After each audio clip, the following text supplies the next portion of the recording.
কোরবানির ঈদে বিক্রির জন্য সিরাজগঞ্জের বিভিন্ন খামারে প্রস্তুত করা হচ্ছে নানা জাতের পশু।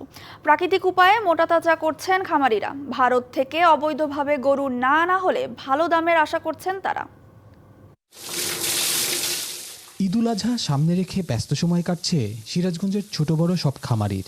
এবারও বেলকুচি, শাহজাদপুর, উল্লাপাড়া ও সদর উপজেলায় মোটাতাজা করা হচ্ছে বিভিন্ন জাতের গরু।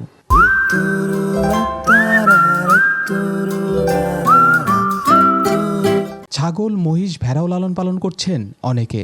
খাওয়ানো হচ্ছে সবুজ ঘাস, খড়, ভুসি, ভাত, খৈলসহ নানা খাদ্য।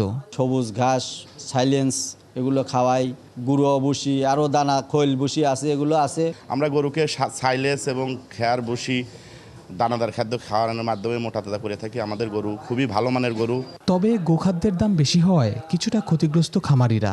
তারপরও ভারত থেকে অবৈধভাবে গরু আসা বন্ধ করা গেলে এবার ভালো দামের আশায় তারা। খাদ্যর দাম তো বহুত, তাতে এখন দাম পাওয়াটাই মুশকিল। আগে খাওয়াইছি মনে করেন 800 টাকা বস্তা ভুসি, এখন খান লাগে হইলো 1600 টাকা, 2000 টাকা।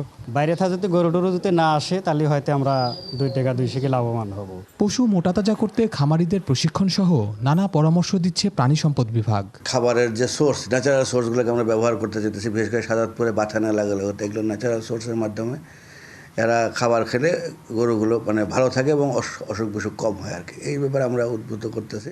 এবছর 6 লাখের বেশি পশু কোরবানির জন্য প্রস্তুত করা হচ্ছে সিরাজগঞ্জে। এর মধ্যে গরু 1,85,000 আর ছাগল 4 লাখ। খালিদ হৃদয়, ডিবিসি নিউজ, সিরাজগঞ্জ।